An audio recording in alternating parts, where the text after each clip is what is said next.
رب اشرح لي صدري ويسر لي أمري واحلل عقدة من لساني يفقه قولي رب زدني علما اللهم فقهنا في الدين اللهم بارك لنا في أوقاتنا اللهم أخلصنا لوجهك الكريم يا رب لك الحمد كما ينبغي لجلال وجهك ولعظيم سلطانك اللهم صل على محمد صلى الله عليه وسلم وعلى آل محمد صلى الله عليه وسلم۔ تمام قسم کی تعریفات اللہ رب العالمین کی ذات کے لیے ہیں، جس نے ہمیں اپنے دین کو سیکھنے اور سکھانے کے لیے منتخب کیا۔ بعض چیزیں ایسی ہوتی ہیں جن کو انسان خود اپنے لیے چنتا ہے کہ مجھے کیا لینا ہے، اور بعض چیزیں ایسی ہوتی ہیں جو خود انسان کو چنتی ہیں کہ مجھے کیسا انسان لینا ہے۔ اللہ کے دین کا کام کرنا انہی میں سے ایک ہے۔ آپ اسے نہیں چنتے، یہ خود آپ کو چن لیتا ہے، اللہ کے حکم سے، اللہ کے اذن سے۔ اللہ ہی کے لیے ساری تعریفیں ہیں کہ اس نے ہمیں وہ فہم عطا کیا، وہ وسائل اور وہ علم عطا کیا، باوجود اس کے کہ وہ ہماری زبان میں نہیں، لیکن پھر بھی ہم اسے سمجھ سکتے ہیں۔ باوجود اس کے کہ کچھ چیزیں ہمارے لیے بڑی مشکل ہیں، لیکن اللہ تعالیٰ انہیں ہمارے لیے سمجھنا اور ان پر عمل کرنا آسان کر دیتا ہے۔ پاک ہے وہ رب جس کا ساتھ ہمیشہ کے لیے ہے، جو نہ کبھی بے وفائی کرتا ہے، نہ کبھی چھوڑ کر جاتا ہے، نہ کبھی تنہا کرتا ہے۔ اگر اس کے لیے کوئی سارا کچھ چھوڑ دے تو جیسے اس نے ابراہیم علیہ السلام کو دنیا آخرت میں لوگوں کی محبت اور عزتوں سے نوازا، وہ باقیوں کے ساتھ بھی یہی معاملہ کرتا ہے، انہیں تھام لیتا ہے، سنبھال لیتا ہے۔ لیکن اگر ایک شخص صرف اللہ کو چھوڑ دے اور باقی سب کو تھام لے تو وہ ذلیل کر دیا جاتا ہے۔ انسان کی عزت اور سکون اللہ کو تھامنے میں ہے، نہ کہ اللہ کو چھوڑنے میں۔ تو بہرحال یہ پڑھنا پڑھانا صرف اس حد تک نہیں ہے ہمارا، ہم آئیں لیکچر دیں، لیکچر سنیں اور چلے جائیں، بلکہ یہ تو ہمارا اللہ تعالیٰ سے اپنا تعلق مضبوط کرنے کا ایک ذریعہ ہے، جس کے ذریعے ہم رب العالمین سے اپنا تعلق مضبوط کرتے ہیں۔ تو جو چیز آپ کو اللہ سبحانہ و تعالیٰ سے جوڑے اسے زیادہ ویلیو دیں اور اسے اولاً ترجیح پہ رکھیں۔ الحمدللہ رب العالمین وبہ نستعین۔ ہم پڑھ رہے تھے کتاب الایمان صحیح البخاری، حدیث نمبر 23، باب تفاضل اہل الایمان فی الاعمال۔ پچھلے سبق میں ہم نے اس چیز کو ڈسکس کیا تھا کہ کیسے ایک انسان کے لیے یہ ممکن ہے کہ اس کا ایمان کسی سے زیادہ ہو، اور یہ بھی ممکن ہے کسی سے کم ہو، اور اسی کی بنیاد پر انسان کے درجات بھی کچھ لوگوں سے زیادہ ہیں، کچھ سے کم ہیں۔ تو اس کے اجر کا دار و مدار کس پر ہوگا؟ اس کے عمل پر۔ جتنا اس نے عمل کیا اتنا اس کو مل جائے گا۔ بسم اللہ الرحمن الرحیم۔ حدثنا، بیان کیا ہم سے، محمد بن عبید اللہ، محمد بن عبید اللہ نے، قال کہتے ہیں، حدثنا بیان کیا ہم سے، ابراہیم بن سعد، ابراہیم بن سعد نے، عن صالح، صالح سے، عن ابن شہاب، ابن شہاب سے، عن ابی امامۃ ابن سہل بن حنیف، ابو امامہ بن سہل بن حنیف سے، انہو بے شک انہوں نے سمع سنا ابا سعید الخدری سعید خدری رضی اللہ تعالی عنہ سے، ابو سعید خدری رضی اللہ تعالی عنہ سے۔ نام طالبات، جب آپ ان لوگوں کا نام پڑھتے ہیں تو آپ لازماً کہیں کہ اللہ تعالیٰ ان سب پر رحم فرمائے، کیونکہ یہ آپ کے محسنین ہیں، آپ پر احسان کیا۔ کون سا احسان؟ اپنی زندگیاں علم کے لیے لگائیں اور علم کا جو اوتھینٹک حصہ ہے وہ آپ تک پہنچایا۔ ایک نے دوسرے سے سنا، دوسرے نے تیسرے سے، تو یہ ہمارے محسن ہوئے، احسان کیا انہوں نے ہم پہ۔ ایک بھی ان میں سے ہماری طرح ہوتا، بیٹھ جاتا، کہتا باقی کر رہے ہیں میں کیوں کروں، تو کچھ نہ کچھ مس ہو جاتا ہم سے۔ یقول فرماتے ہیں، قال فرمایا رسول اللہ صلی اللہ علیہ وسلم نے، بینا اس دوران کے انا نائم میں سو رہا تھا، رأیت الناس میں نے دیکھا لوگوں کو، یعرضون علیہ وہ مجھ پر پیش کیے جا رہے ہیں، یعنی خواب میں دیکھا۔ اچھے خواب بھی اللہ کی طرف سے بڑی رحمت ہوا کرتے ہیں۔ کبھی کبھار آپ کو امید ملتی ہے، کبھی کبھار آپ کو ڈرایا جاتا ہے، کبھی کبھار آپ کو تسلی ملتی ہے، کبھی کبھار آپ کو کوئی امید دی جاتی ہے۔ اب اس کا یہ مطلب نہیں اگر کسی کو اچھے خواب نہیں آتے تو معاذ اللہ اس کا ایمان کمزور ہے۔ اللہ کی مرضی ہے، جس کو جو چاہے وہ دے۔ تو بہرحال نبی صلی اللہ علیہ وسلم کہتے ہیں کہ میں سو رہا تھا تو میں نے خواب میں دیکھا کہ کچھ لوگ مجھ پہ پیش کیے جا رہے ہیں، اور انبیاء کے خواب سچ ہوتے ہیں۔ ان کے خوابوں میں معاذ اللہ ایسا نہیں ہوتا کہ کوئی حدیث نفس آ جائے، خدا نخواستہ، یا جیسے ہمارے ہاں ہوتا ہے کہ بعض شیطان کی طرف سے آتے ہیں ہمیں خواب۔ تو انبیاء علیہم السلام کو جو بھی خواب آتا ہے ان کے خواب سچے ہوتے ہیں۔ وعلیہم قمص اور ان پر کرتے تھے، یعنی لوگ میرے سامنے آ رہے تھے اور انہوں نے کرتے پہنے ہوئے۔ منہا ان میں سے بعض تھے، ما یبلغ السید منہا ان میں سے بعض تھے، ما جن کے کرتے، یبلغ وہ پہنچ رہے تھے، السدیہ سینے تک، ومنہا اور ان میں سے تھے، ما دون ذالک جن کا اس سے نیچے تھا، یعنی کچھ ایسے لوگ تھے جن کے بہت لمبے لمبے کرتے تھے، کچھ کا سینے تک، کچھ کا اس سے نیچے تک، اپنے اپنے لحاظ سے۔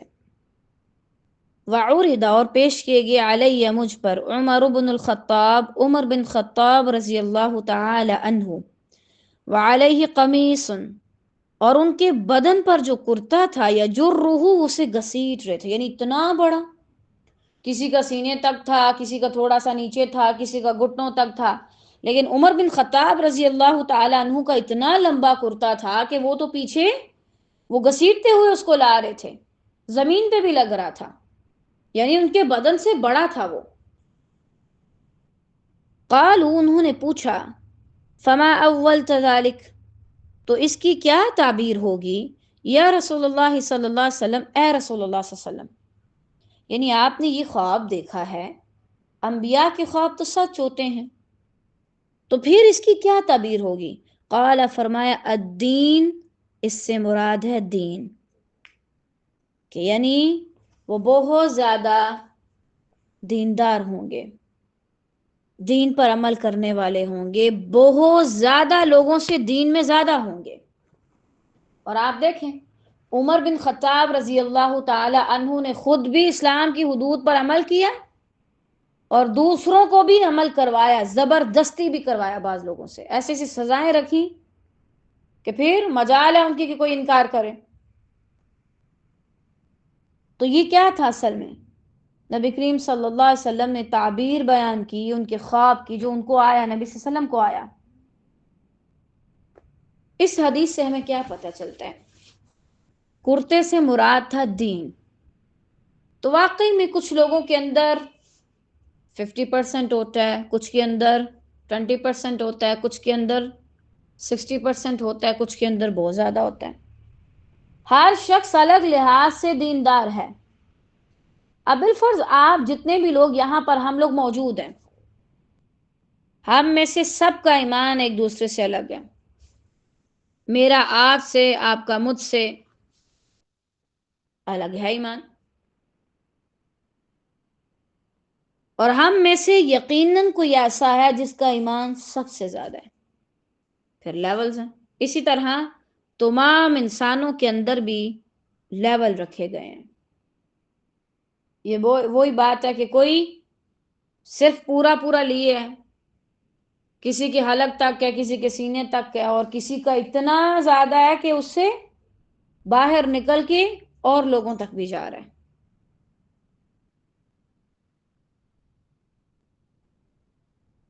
اس حدیث سے ایک بات تو یہ پتہ چلتی ہے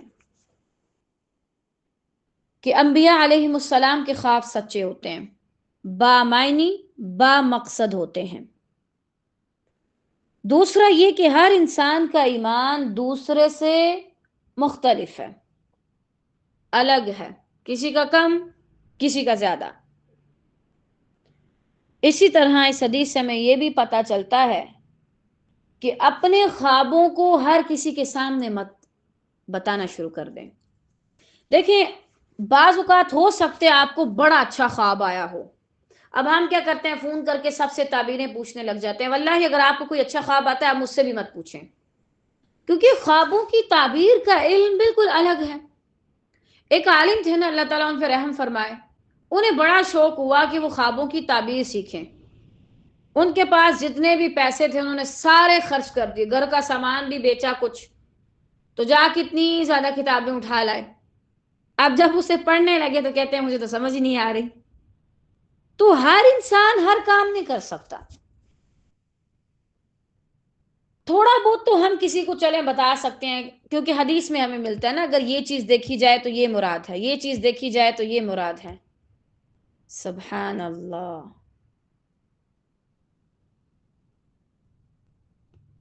اب اگر کسی نے کرتا دیکھا، جبہ دیکھا، تو اس کا کیا مطلب ہوا؟ دین مراد ہوا. صح؟ الحمدللہ. یعنی اس طرح تو آپ اندازہ لگا سکتے ہیں کہ حدیث میں اس چیز کو اس سے تشبیہ دی گئی. لیکن واللہ اپنے خواب لوگوں کو مت بتائیں. اب اگر میں آپ کو بتاؤں میں نے خواب میں یہ دیکھا، وہ بھی دیکھا، فلاں نے میرے بارے میں یہ دکھا، تو آپ مجھے کیا کر لیں گے؟ کچھ بھی تو نہیں. کیوں منع کیا جا رہا ہے؟ ہو سکتا ہے سونے کوئی ایسا شخص ہو جو آپ سے حسد کرتا ہے اور وہ غلط تعبیر لگا دے. کوئی آپ کے خواب کی اگر الٹی پلٹی تعبیر لگا دے گا تو ہو جائے گی. اب اگر بالفرض ہو سکتا ہے آپ کا خواب 50% تک فائدہ مند ہے تو کوئی صرف 20% تک فائدہ مند بتائے، تو اس وجہ سے دوسروں کے ساتھ ڈسکس مت کریں. آپ کو نہیں پتا کون حاسد ہے، آپ سے حسد کرنے والا ہے، کون آپ کا مخلص ہے. اسی لیے اپنے خوابوں کو صرف خود تک رکھیں. خود بھی الٹی سیدھی تعبیریں نہ لگائیں، بس اللہ سے دعا کریں یا اللہ اس میں خیر کر دے، خیر دے دے مجھے. یہ جو آج کل ہم نے کام پکڑ لیے نا، تھوڑا سا خواب آیا تو جا کے سب کے ساتھ ڈسکس کرنا شروع کر دیا، باجیوں کو بتانا شروع کر دیا، یہ درست نہیں ہے. اور میں آپ کو بڑا مخلصانہ مشورہ دے رہی ہوں، اپنے خوابوں کو حاسدوں کی تعبیر سے بچائیں. کہیں تعبیر کرنے والا آپ کا حاسد نہ ہو. لکھ لیجئے اس کو. اپنے خوابوں کی تعبیر کو حاسدوں سے بچائیں.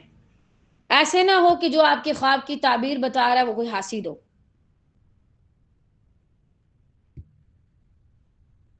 اور خود بھی تعبیر مت لگائیں.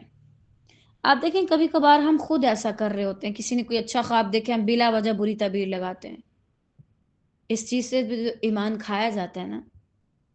جب آپ کو بتایا جا رہا ہے ہر شخص اتنا ایمانت دار نہیں ہے، پھر مت لوگوں پہ بھروسہ کریں. لوگوں کے ساتھ اچھے اخلاق رکھیں، ان کے ساتھ مخلص ہو کے رہیں، لیکن ان پہ زیادہ ٹرسٹ مت کریں. اخوان یوسف کو یاد رکھیں.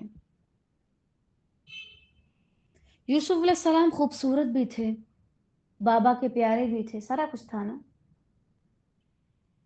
بھائی کیوں کنویں میں ڈالے؟ بیچ کے کھا لیا. یہ لفظ کتنا برا لگتا ہے، بیچا تھا نا انہوں نے. وشروه بثمن بخس دراهم وكانوا فيه من الزاهدين، خود بھی ان کو اس میں کوئی رغبت نہیں تھی لیکن بیچ دیا. تو حاسد یہاں تک گر سکتا ہے. مت سمجھے کہ اگر میرے اندر اتنے % ایمان ہے تو اس کے اندر بھی ایمان ہے اور اس کے اندر بھی ایمان ہے. اگر میں سب کا بھلا سوچتی ہوں تو سارے میرا بھی بھلا سوچیں گے. آپ کو نہیں پتا کون متقی بن کے آنکھوں میں تقوی کے آنسو گرا گرا کے تو آپ کی خوابوں کی بری تعبیر لگا رہا ہو. میں آپ کو قطعاً نہیں کہہ رہی کہ آپ دوسروں سے بدگمانی کریں معاذ اللہ، لیکن میں خود بھی ایک انسان ہوں. اس لیے میں یہ کہتی ہوں کہ آپ باؤنڈریز رکھیں کہ مجھے کس کے ساتھ کون سی بات شیئر کرنی ہے. اور آپ کو پتہ ہے اگر کبھی آپ اپنے والدین سے کچھ باتیں ڈسکس کریں اپنے بارے میں، واللہ وہ چاہے نہیں بھی پڑھے لکھے وہ آپ کو بولیں گی کسی اور کو مت بتانا.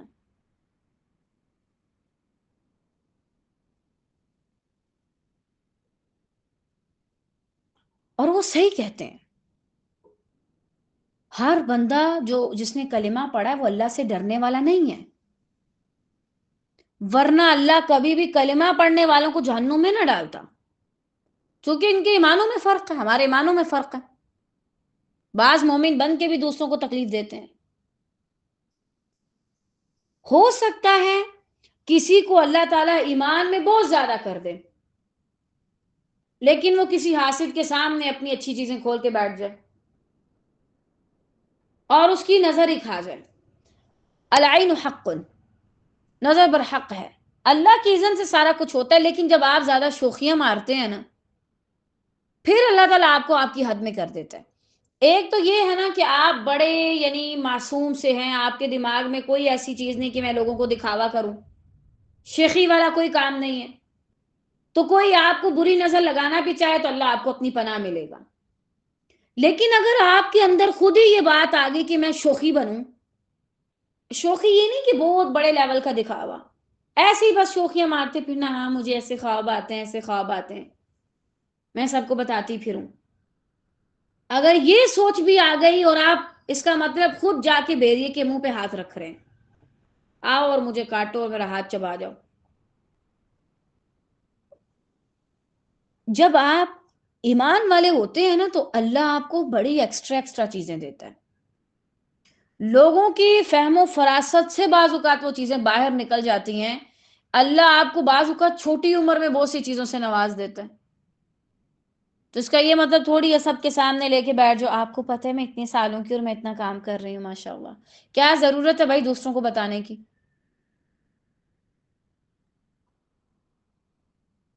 اپنی ہر ایسی چیز کو جو آپ کو اللہ کی قریب کرتی ہے لوگوں سے چھپا کے رکھیں. میں نہیں کہتی کہ وہ برے ہیں یا نظر کوئی اتنی ہے کہ معاذ اللہ اللہ تعالیٰ ہی آپ کو کسی کے ہاتھوں میں ڈال دے. مسئلہ سارا یہ کہ ہم شوخے بن جاتے ہیں، ہم دوسروں کو بتانا چاہتے ہیں دیکھو دیکھو میں اتنی خوش نصیب ہوں اور میں اتنی میرا اچھا لک ہے، گڈ لک ہے، فلاں ہے تو فلاں ہے. مجھے نہیں یاد میں نے آج تک کبھی کوئی بات اپنے والدین سے شیئر کی ہو اور انہوں نے مجھے چپ نہ کرایا ہو. اگر کوئی اچھی سے اچھی بات بھی بتانے لگی ادھر اشارہ، چپ، کسی کے سامنے مت کو. کبھی کبھی مجھے لگتا تھا شاید ان لوگوں کو خوشی نہیں ہوتی، لیکن جب ہم ان سے دور آتے ہیں نا باہر ایک الگ دنیا میں تب ہمیں سمجھ آتا ہے وہ سارا کچھ صحیح کہتے ہیں. اللہ تعالیٰ ہمارے والدین پہ رحم کرے. تو بہرحال ہم کسی کے ایمان کو نہیں جانتے تو اس وجہ سے آپ اپنے ایمان کی حفاظت کے لیے چھپا کے رکھیں. امام ابن القیم رحمہ اللہ فرماتے ہیں بہت سے ایسے لوگ ہیں جن کی عبادات کو نظروں نے کھا لیا ہے. پہلے بڑے تہجد گزار، نماز پڑھنے والے، سارا کچھ، آپ کچھ نہیں کرتے.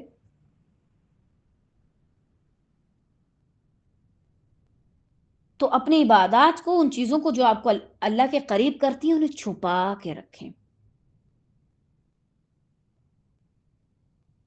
اس کے علاوہ ایک اور اس سے پوائنٹ بھی نکلتا ہے جو آپ کو شاید لگے کہ اس کے بالکل متضاد ہے یا اس کے ساتھ ٹکرار ہے.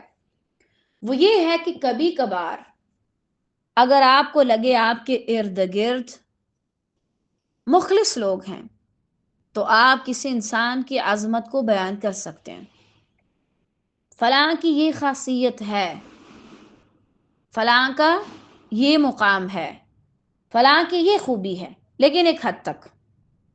عمر رضی اللہ تعالیٰ عنہ کے بارے میں ہمیں جو اس طرح ملتا ہے وہ اکا دکا حدیث میں ملتا ہے نا، یعنی ہر وقت ایسا نہیں کہ نبی صلی اللہ علیہ وسلم بس شان صحابہ بیان کر رہے ہیں، ہر وقت تو ایسا نہیں تھا، تو ہمیں بھی ایسے نہیں کرنا چاہیے۔ کبھی کبھار ہو کہ ٹھیک ہے آپ کلاس میں اپنے بارے میں کوئی بات کر دیتے ہیں، کسی اور کے بارے میں کوئی بات کوٹ کر کے لے آتے ہیں، کسی کی تعریف کر دیتے ہیں، لیکن ہمیشہ مت کریں۔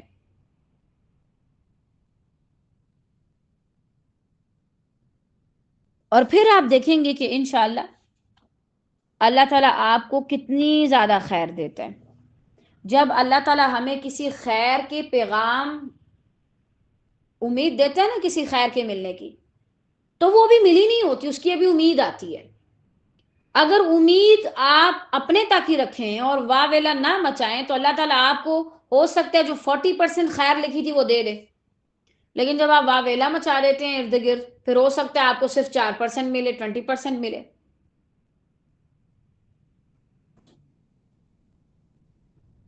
اپنے ایمان اور اپنی اللہ کے ساتھ جو آپ کی دنیا اس کو لے کے بہت زیادہ سیریس ہو جائیں کہ اس معاملے میں کوئی رعایت نہیں، نہ اس کو نہ اس کو نہ فلاں کو۔ باب نمبر 15، باب الحیاء من الایمان، حیا شرم ایمان کا حصہ ہے۔ یہ حدیث الحمدللہ ہم پہلے پڑھ چکے ہیں۔ اب یہاں چونکہ اس سے ایک الگ پوائنٹ نکل رہا تھا، الگ حدیث آ رہی تھی، تو الگ حدیث جب آ جاتی ہے نا کسی الگ الگ راویوں سے تو پھر اس کا نمبر بھی چینج ہو جاتا ہے۔ مثلا میں کہوں مریم نے سدرہ سے سنا، واللہ عالم میرے منہ پہ مریم ہی چڑھ گیا، کسی بھی کلاس میں مثال دینی ہو اللہ رحم فرمائے۔ مریم نے سدرہ سے سنا، سدرہ نے سحر سے سنا، ٹھیک ہے؟ اب یہ چین بن گئی ایک، اس کو ہم ایک کاؤنٹ کریں گے، سنی چاہے ایک ہی بات ہے۔ اب یہی بات جو مریم نے سدرہ سے اور سدرہ نے سحر سے سنی،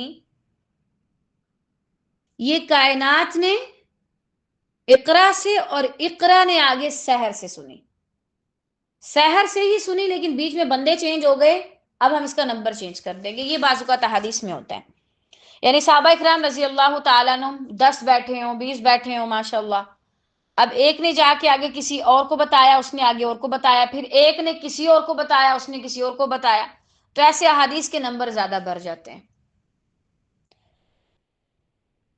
تو بہرحال شرم و حیا جو ہے وہ ایمان کا حصہ ہے، اور آپ کو پتہ ہے نا اس دن ہم نے پڑھا تھا عبداللہ بن مسلمہ رضی اللہ تعالیٰ عنہ رحمہ اللہ، انہوں نے جب یہ حدیث سنی تھی نا کہ اگر تمہیں شرم نہیں تو جو چاہو وہ کر لو، ان کی پوری زندگی بدل گئی تھی۔ پتہ نہیں ہم کیسا سنتے ہیں کہ ہمارا ایک منٹ بھی نہیں بدلتا، وہ لوگ ایک جملے کو ایسے سنتے تھے کہ ان کی پوری زندگیاں بدل جاتی تھیں، اور ہم پوری زندگی سنتے ہیں پھر بھی ہمارا ایک جملہ بھی نہیں بدل سکتا۔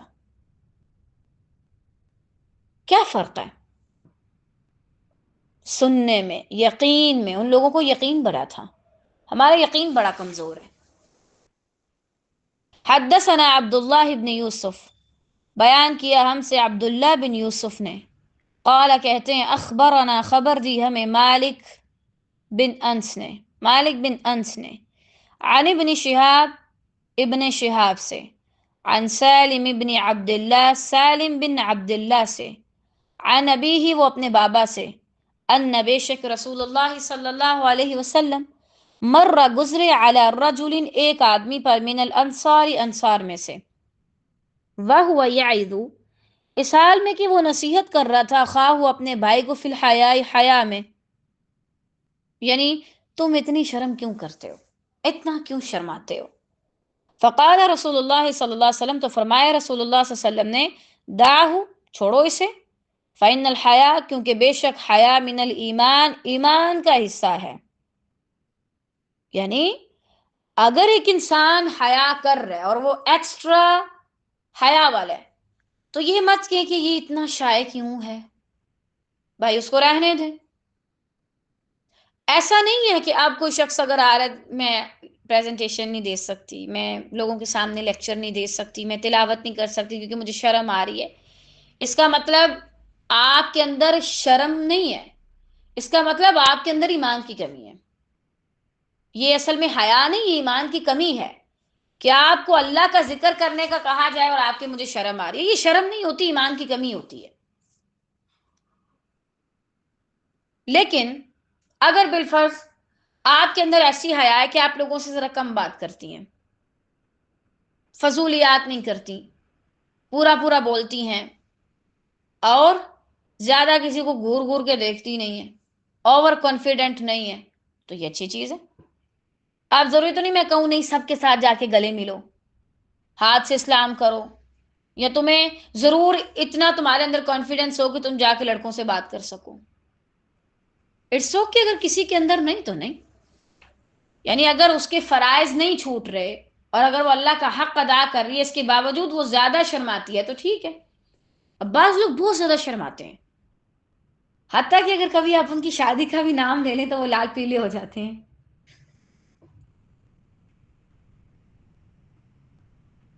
تو یہ چیز کیا ہے؟ جائز ہے، ٹھیک ہے، کیونکہ اس حیا کا بھی فائدہ ہے. بعض اوقات یہ حدیث ہمیں کیا بتاتی ہے نا، بعض اوقات اگر ہم کسی کے اندر کوئی اچھائی دیکھتے ہیں نا تو ہم اسے نصیحتیں کرنا شروع ہو جاتے ہیں، نہیں بھائی یہ تم ایکسٹریم پہ جا رہے ہو. اٹس اوکے اگر وہ جا رہا ہے تو اسے جانے دیں، غلط تھوڑی ہے. اگر ایک چیز کا نقصان نہیں ہے تو آپ اسے رہنے دیں. ضروری نہیں ہم حیا کے بارے میں کریں، اس بارے میں بھی ہم کرتے ہیں. یونیورسٹی میں اگر کوئی ایسی لڑکی ہے بیچاری جو سب کے سامنے شوخیاں نہیں مارتی تو اسے کہتے تم کیوں اتنا شرماتی ہو، آگے آؤ، آگے بڑھو، کانفیڈنس لاؤ اپنے اندر. پھر وہ ایسی کوئی حیا اس کے اندر سے نکلتی ہے کہ اس کی ہا بھی نہیں بچتی معاذ اللہ. اور ایسی عورتیں ہم ایسی لڑکیاں معذرت کے ساتھ ایسی لڑکیاں ہم نے دیکھی بھی ہیں، پہلے دن یونیورسٹی آتی ہیں ہم کہتی ہیں یہ تو بولتی بھی نہیں. ایک سیمیسٹر گزرنے کی دیر ایسی ان کو کمپنی ملتی ہے کہ وہی ان کے دوپٹے اترے ہوئے ہیں. اچھی چیزیں نہیں ہیں یہ. اگر ایک لڑکی ہے اس کو پسند ہے کہ بھائی وہ شادی میں چونکہ لڑکے بھی آتے ہیں میرج ہال میں تو وہ ذرا سائڈ پہ رہے تو ٹھیک ہے، آپ اسے سائڈ پہ رہنے دیں.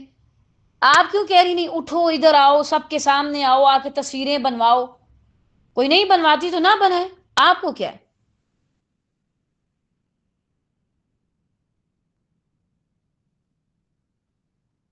اگر بالفرض کوئی نمازیں زیادہ پڑھتا ہے اس کو کہنا نہ زیادہ پڑھا کرو. اگر کوئی علم زیادہ حاصل کر رہا ہے نہ زیادہ پڑھا کرو. اگر کوئی روزے رکھ رہا ہے نہ زیادہ رکھا کرو، ماری ہو جاؤ گی، یعنی پتلی ہو جاؤ گی، کمزور ہو جاؤ گی. آپ جو بھی عمل اللہ کے لیے خالص ہو کے کر رہے ہیں واللہ تعالی بات کریں. لوگ آپ کو یہ کہیں گے کہ آپ ایکسٹریم پہ جا رہے ہیں، اتنی زیادہ کلاسز رکھتی ہیں آپ تھکتی نہیں ہیں. ان کو بتائیں بھائی اگر میں یہ نہ کروں تو پھر میں پتہ نہیں اور کیا کروں، آپ لوگوں کا جینا حرام کر دوں ارد گرد والوں کا. گھر والوں کو بولا کریں آپ چاہتی ہیں کہ میں آپ کے ساتھ لڑوں جھگڑوں یا آپ کے ساتھ بیٹھ کے کسی کی غیبت کروں، آپ یہ چاہتی ہیں؟ نہیں چاہتی تو پھر مجھے آپ پڑھنے دیں، میں اپنا ٹائم اچھی جگہ پہ لگا رہی ہوں. اسی طرح اگر کوئی لکھنے کا کام کر رہا ہے اس کو بار بار روکنا ٹوکنا، نہ کرو نہ کرو. مجھے سمجھ نہیں آتی کہ ہمارے اندر یہ چیز کیوں اتنی زیادہ ہے. ہم کیوں دوسروں کو نہیں دیکھ سکتے کچھ زیادہ کرتے ہوئے؟ صرف حیا کی بات نہیں ہے. آپ دیکھیں نبی صلی اللہ علیہ وسلم نے دعاہو تھوڑا یعنی سختی سے کہا چھوڑو اسے، رہنے دو، وہ کر رہا ہے اسے کرنے دو. حیا اچھی چیز ہے، زیادہ ہونی چاہیے.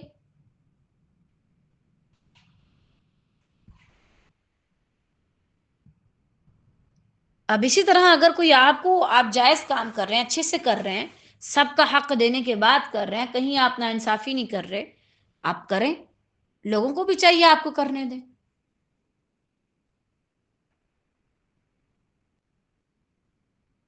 اور کبھی کسی کو زیادہ لمبی نماز پڑھتے دیکھ کر، تہجد پڑھتے دیکھ کر، اللہ سے باتیں کرتے دیکھ کے، اچھے سے دوپٹہ لیتے دیکھ کے ایسے کمنٹ نہ کریں، اور ایسی نصیحتیں کرنے سے گریز کریں۔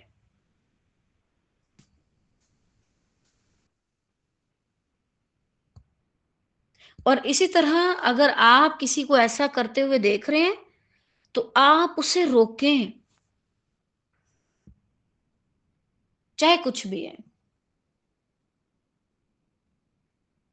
ایک بار ہم کہیں سفر میں تھے تو دو لڑکیوں کو میں نے بات کرتے سنا، اللہ ان دونوں پہ رحم کرے۔ ایک ان سے دوسرے سے مشورہ کر رہی تھی، میں چاہ رہی ہوں آگے اسلامک اسٹڈی پڑھوں، دوسری شاید کوئی انگلش مین تھی، انگلش وومین سوری، وہ بول رہی ہے کہ آپ یہ مت پڑھیں، آپ کو پتہ ہے اگر آپ یہ اسلامیات رکھیں گی نا، یعنی اسلامک اسٹڈی میں کچھ پڑھیں گی تو ایک حد کے بعد نا سارا کچھ سٹاپ ہو جائے گا، یعنی آپ ٹھیک ہے تھیٹی پارے پڑھ لیں اور آپ تھوڑی بہت کتابیں پڑھ لیں تو اس کے بعد ایکسٹرا کچھ کرنے کو نہیں ہوگا آپ کے پاس، لیکن اگر آپ بایو کیمسٹری اور میتھ پڑھتی ہیں تو پھر آگے آپ کو بہت کچھ ملے گا، مزید سیکھنے کا ہی کبھی ختم ہی نہیں ہوتا۔ پہلے میں سنتی رہی، پھر مجھ سے نہیں برداشت ہوا، پھر میں نے اسے بولا کہ یہ آپ کو لگتا ہے کیونکہ آپ نے دین پڑھا ہی نہیں ہے، اگر آپ ایک حرف میں غور کرنے بیٹھ جائیں تو آپ کی پوری زندگی کم پڑ جائے۔ کہاں یہ کہ آپ بایو اور کیمسٹری اور فزکس ان چیزوں کو جن کی کوئی ویلیو نہیں قرآن مجید کے ساتھ ملا رہی ہیں اور کہہ رہی ہیں کہ ان سٹڈیز کا کوئی فائدہ نہیں ہے، ایک حد تک ہوتی ہے بس، اس کے بعد سارا کچھ فل سٹاپ لگ جاتا ہے۔ بازو کا جب آپ کو لگ رہا ہے کوئی ایسی غلط بات کر رہا ہے، غلط انفارمیشن دے رہا ہے، اس کی اصلاح کریں، اور بعض اوقات اگر کوئی کسی کو صحیح کام سے روک کے کہہ رہا نہیں دوسری طرف جاؤ تو بھی اس کی اصلاح کریں۔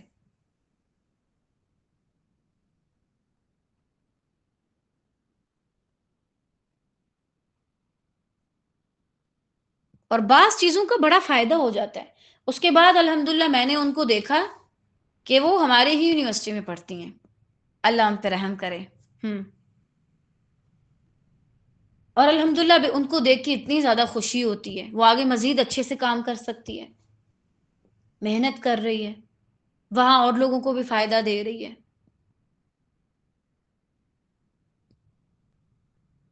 صحیح انفارمیشن کا ہونا بہت زیادہ ضروری ہے، ادروائز آپ بھٹک جاتے ہیں۔ اور اگر آپ کے ارد گرد ایسے لوگ نہیں تو آپ اللہ سے دعا کر کے کہیں کہ یا اللہ ایسے لوگ میرے ارد گرد ہوں جو پکڑ پکڑ کے میری اصلاح کریں، مجھے بچا لیں ایسے لوگوں سے جو نیکی اور اعتدال کے نام پر مجھ سے نیکی چھڑوا دیں، جو کانفیڈنس کے نام کو کرتے کرتے مجھے بے حیا بنا دے معاذ اللہ۔ اگر آپ کے ارد گرد ایسے ساتھی ہیں نا جو سختی سے آپ کو احساس دلاتے ہیں آپ یہاں غلط ہیں، تو آپ کو اللہ کا شکر ادا کرنا چاہیے، ایسے لوگ سب کے پاس نہیں ہوتے، چھوٹی چھوٹی بات پہ اصلاح کرنے والے۔ آپ دیکھیں اگر حیا چلی جائے تو انسان کا ایمان ہی نہیں بچتا،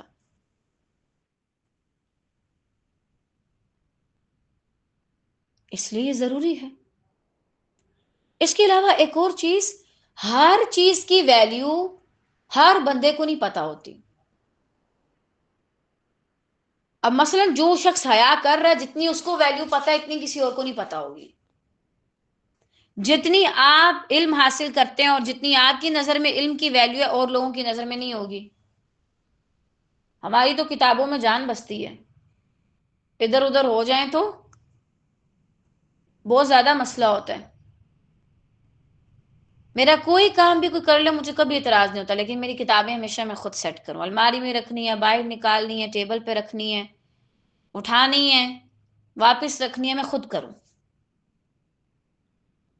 اب جتنا اس کا مجھے اندازہ کسی اور کو تو نہیں ہو سکتا، اور آپ کی اپنی کتابوں کا بھی جتنا آپ کو اندازہ کسی اور کو تو نہیں ہو سکتا، تو جس کے پاس جو چیز کم ہے یا نہیں ہے یا اس کو ویلیو کا نہیں پتا، اس سے اس چیز کی اہمیت کا اندازہ مت پوچھیں۔ کسی کو پتہ ہی نہیں ہے علم کیا ہے، حدیث کیا ہے، اور آپ اسے پوچھنے بیٹھ جائیں مجھے بتائیں ذرا میں کیا کروں آگے۔ مشورہ اس سے لیں اور اس کا قبول کریں کہ جسے اس فیلڈ میں مہارت حاصل ہو اور اس کی اہمیت سے واقف ہو۔ ہر بندہ ہر چیز کی ویلیو کے بارے میں نہیں بتا سکتا۔ تو بہرحال یہاں سے اس چیز کا اندازہ ہوتا ہے کہ ہر کسی کی نصیحت ایسی نہیں ہوتی کہ آپ فوراً سے اس پہ عمل کرنا شروع کر دیں۔ اب اس کے بعد جو اگلا باب ہے وہ قرآن مجید کی آیت پر ہوگا۔ اب آگے بہت سی ایسے الفاظ آپ پڑھیں گے جو آپ الحمدللہ پڑھ چکے ہیں، لیکن مزید الگ الگ طریقے سے آپ کو ان کے بارے میں اور زیادہ سکھایا جائے گا انشاءاللہ۔ وہ خیر سے ہم کل پڑھیں گے، آج کے لیے اتنا ہی کافی ہے۔ اللہ تعالیٰ سے دعا ہے کہ وہ ہم سب سے راضی ہو جائے اور ہم سے اپنے دین کا بہترین کام لے اور ہمیں ضائع ہونے سے بچا لے۔ اللہ تعالیٰ ہمیں دعا کرنے کا وہ انداز سکھائے کہ جس کے بعد دعا کبھی رد نہیں ہوتی۔ اللہ تعالیٰ ہمیں توفیق دے کہ ہم دل سے حاضر ہو کر اس سے دعائیں کر سکیں۔ بے شک وہ رب ناراض ہوتا ہے جب اس سے نہ مانگا جائے، تو ہم تو اس سے مانگتے ہیں۔ الہی ہم سب سے راضی ہو جائیے اور ہمیں اپنے دین کے لیے چن لیجئے۔ یا رب آپ جیسی حمد چاہتے ہیں کہ کوئی بندہ کرے، ہمیں ویسی حمد کرنے کی توفیق عطا کیجئے۔ یا رب آپ جیسی چاہتے ہیں کہ کوئی بندہ آپ کے لیے نماز پڑھے، ہمیں ویسے نماز پڑھنے کی توفیق دیجئے خیر اور عافیت کے ساتھ۔ یا رب جیسے روزے آپ چاہتے ہیں کہ آپ کے بندے رکھیں، ہمیں توفیق دے کہ ہم ویسے روزے رکھ سکیں۔ یا رب جیسے آپ چاہتے ہیں کہ لوگ آپ کے دین کو سیکھیں، ہمیں توفیق دیں کہ ہم ویسے آپ کے دین کو سیکھیں۔